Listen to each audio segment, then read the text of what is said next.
Welcome to Film Forum Presents, a podcast featuring special live events recorded at our theater located at 209 West Houston Street in downtown Manhattan. In this episode, Film Forum presents two introductions from our current series, The Jewish Soul, Classics of Yiddish Cinema. In the first segment, Michael Waszynski's 1937 adaptation of the Yiddish stage classic The DYBBUK is introduced by Yiddish actor and translator Shane Baker, recorded on Sunday, May 26th. In the second segment, Joseph Seiden's 1940 comedy soap opera musical, Her Second Mother, is introduced by Yiddish translator and performer Caraid O'Brien, recorded on Sunday, June 9th. The Jewish Soul Festival continues with selected screenings through Wednesday, July 3rd. See our website, filmforum.org, for more information. Now here's Film Forum Repertory Director Bruce Goldstein to introduce the podcast. Shalom Aleichem. You don't have to be Jewish to love Yiddish theater and cinema. In fact, two of the presenters of our current series, The Jewish Soul, grew up far removed from Yiddish culture, though they both developed a passion for it. Shane Baker bills himself as the best-loved Episcopalian working on the Yiddish stage today. Raised in Kansas City, Missouri, his curiosity about the Yiddish language was piqued when, as a boy, he heard Groucho Marx use the word schnorrer. He's now one of the most popular Yiddish actors and performers in New York, as well as a Yiddish theater scholar. In his introduction of the DYBBUK, he talks of his friendship with Luba Buloff, who starred as Leah in the Vilna Troupe's original stage production in Warsaw in 1920. Our other presenter, Caraid O'Brien, was born in Galway, Ireland. She's also a fluent Yiddish speaker and performer, most recently seen in Shalom Ash's God of Vengeance. As a translation fellow at the Yiddish Book Center, Caraid is currently working on 4 plays by Ash. Caraid has also received 3 new play commissions from the Foundation for Jewish Culture for her translations of classic Yiddish plays. At Film Forum, Caraid introduced Joseph Seiden's Her Second Mother, starring 2 of her friends, Esther Saltzman and Seymour Rexite. First, here is Shane Baker's introduction of the DYBBUK, followed by Caraid O'Brien's introduction of Her Second Mother. Thank you, Bruce. So, Noel, if we could have the first slide, please. I'll just let you look at that for a second while I briefly give you my bona fides. A lot of you might be asking, how does a Gentile named Shane Baker from Kansas City wind up talking to you about Yiddish literature? And I can't tell you how many times I've asked myself that question, or more properly, how many times my mother has asked myself that question. But it's a story for another time. When I moved to New York back in the early 90s to become an actor, I started working at Tavern on the Green, like most young men from Kansas City who come to be actors here in New York. And one Sunday afternoon, waiting on a brunch table, I heard a little bit of Yiddish. I had already developed an interest in Yiddish based on Groucho Marx and Stella Adler and other people who either used Yiddish or played in Yiddish theater at a certain point. I heard a table speaking some Yiddish, and I said, "Oh, you speak Yiddish?" And the woman said, "Avade kenn ich Yiddish, ich bin a Yiddische Aktrice." Certainly I know Yiddish, I am a Jewish actress. And that was Luba Buloff, whose book, On Stage, Off Stage, A Lifetime of Memories in the Yiddish Theater, I already knew from the drama bookshop. In any event, this is Luba more or less as I knew her. She had a few more years than you see on this picture, but no matter. Luba had grown up in the Yiddish theater. Her father was a founder of the Vilna Troupe, and that was the first theater ever to present the DYBBUK. Needless to say, writers, directors, actors, people walking by on the street kind of fell in love with her. Among those who fell in love with her was Joseph Buloff, who fell in love with her really when he entered the Vilna Troupe in 1919 or 20 in Warsaw. And here you see him in a later headshot. Buloff is probably the better known name these days. In addition to a few films, he also appeared in, he was the original Ali Hakim, the Persian Peddler in Oklahoma. There you see him with Celeste Holm and Ralph Riggs. Celeste was Ado Annie, Ralph Riggs, the father of, you can tell by the shotgun. And he had some success on and off the stage, on and off the Hollywood screen, as well as the Broadway stage. But both he and Luba had appeared in the original production of the Dybbuk in 1920 in Warsaw, which interestingly was one of the great rages in Warsaw in those days. In fact, streetcar conductors at the time would call out in Polish, the Dybbuk stop, when they were approaching that theater. Everyone, Yiddish speakers or not, had to see this show. It was a great success. And the start of the show was really in 1920, after the author's death. The Vilna Truppe had taken the script on, but because they were Litvakis, not Hasidic-type Jews, who are generally from the southern regions, although Lubavitch is an exception, we won't go into that.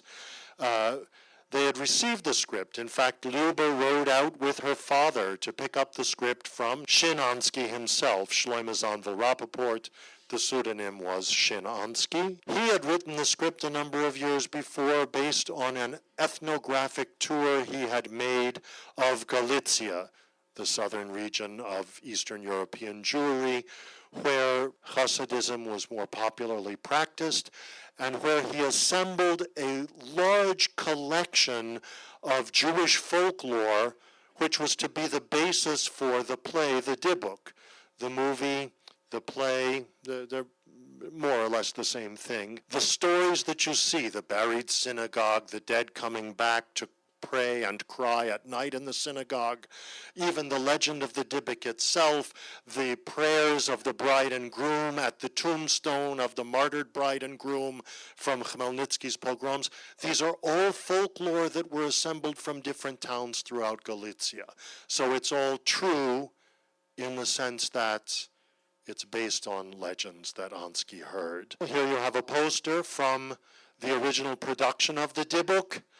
And if you were to go through that, the ensemble, you would see names, some of which you might recognize, most of which not. One name from this ensemble does appear in the film, and that is Avrom Morevsky, who plays the rabbi, the Mirapola Rebbe.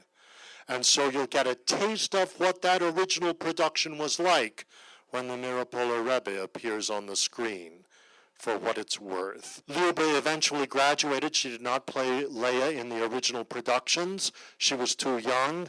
But in repertory with Morevsky, Bulov played the Mirapola Rebbe also on stage. They traded off.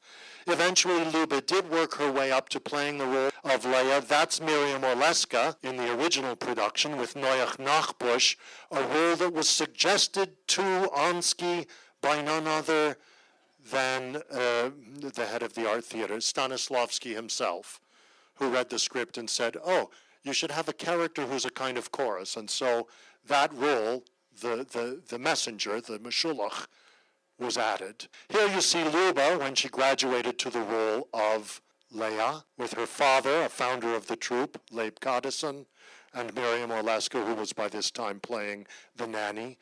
There's the glamour shot of Luba that I fall in love with. Maybe you will too, as Leia, starry-eyed. One other member of the troupe on the screen, Leon Liebgold, who plays Chonen, worked with the Vilna Truppe and may have played Chonen on stage with them. But I just wanted to give you a little bit of background about the text, and thank you very much for your time.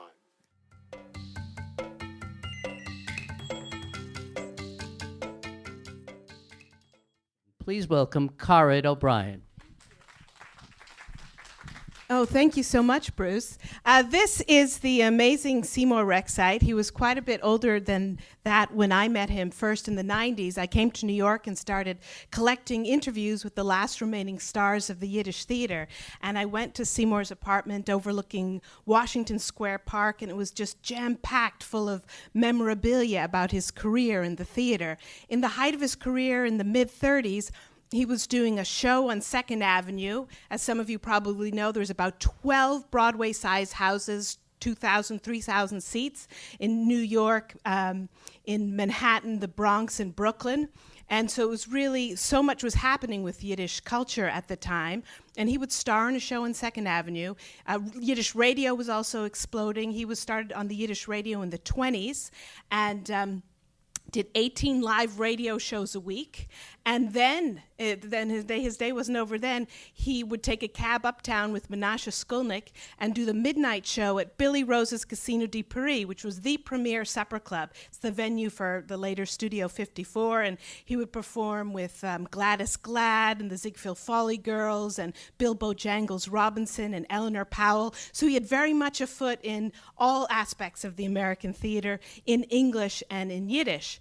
And in fact, he was born in Poland and came to America in 1920 when he was 6 years old. He started his career, the son of a cantor, singing in his father's choir at 2 years old. But shortly after he came with his father, they enacted the Jewish restriction on immigration, especially for people coming in from Eastern Europe. But because his career was rising in New York, he knew a friend who introduced him to Congressman Isaac Siegel, who brought him to Washington, and he sang in front of the Immigration Committee in Washington and was eventually invited to the White House to sing for the anti-immigration Republican president, Calvin Coolidge, who gave the okay for his family to come over and join them in America. But this next slide is Seymour with his wife, Miriam Cresson. Miriam was one of the last prima donnas of the Yiddish stage, and they had a radio show, one of the longest-running radio shows in American history, for over 50 years with the same sponsor for Maxwell House Coffee, and they were one of the first people, it was called Memories of the Yiddish Theater, to connect the history of the Yiddish language stage and the American language stage and how closely related they were.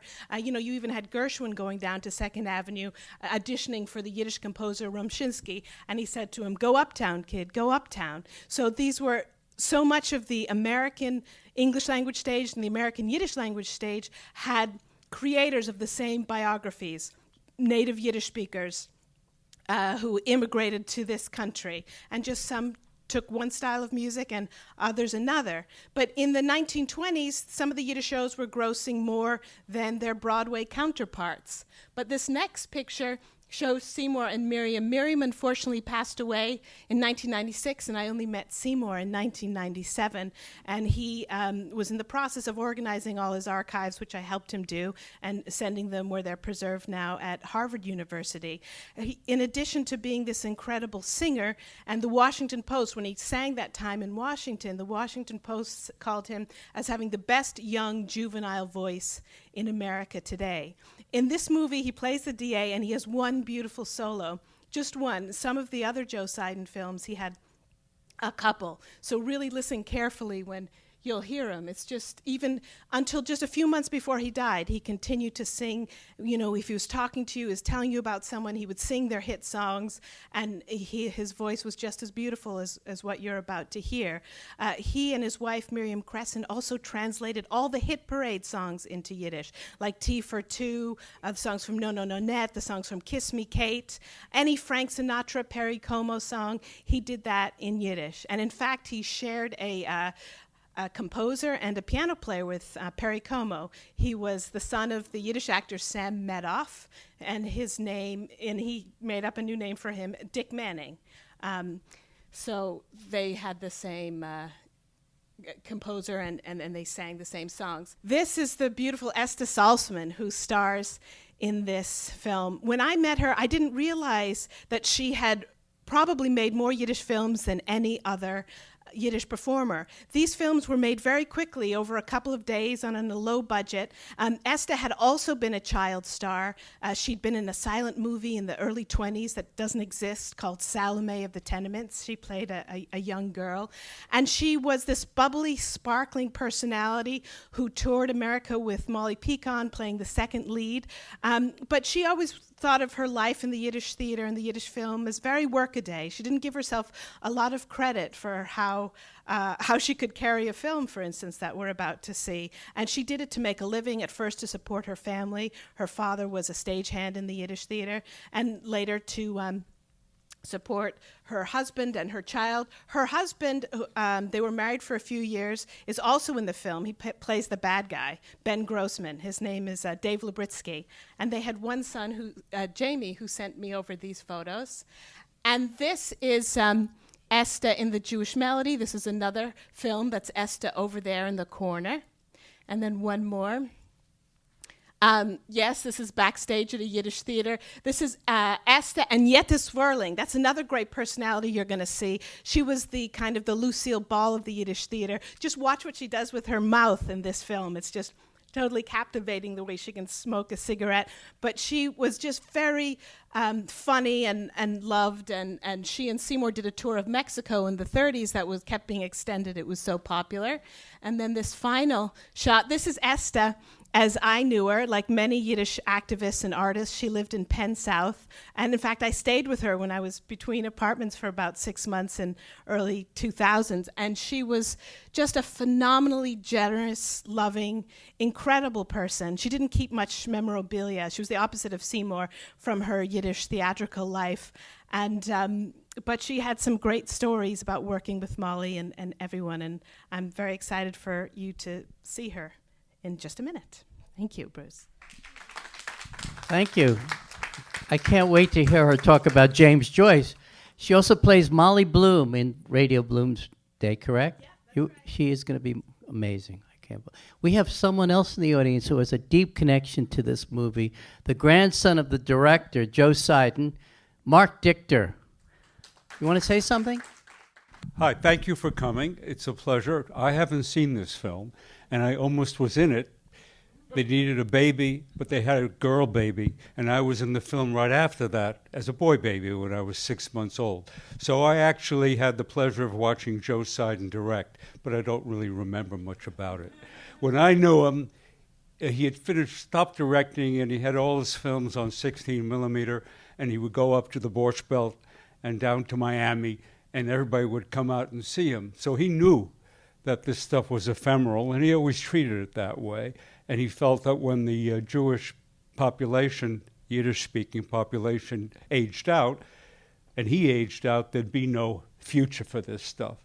So to that end, even though he had shot on silver nitrate and the films were crumbling, you'd open the can, it would be dust. He never really thought about putting them on safety film or restoring them, so a lot of films were lost.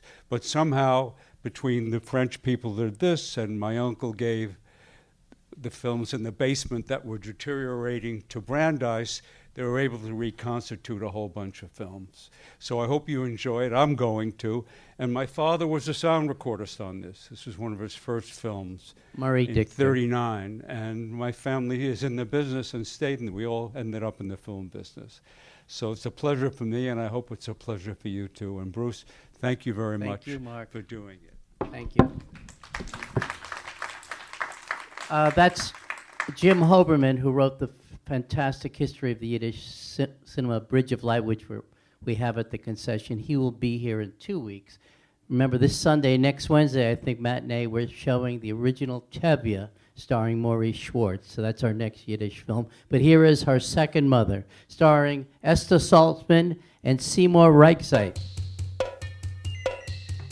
Thank you for listening to Film Forum Presents. If you like what you just heard, please be sure to subscribe to get future episodes and rate and review so that more movie lovers can find us.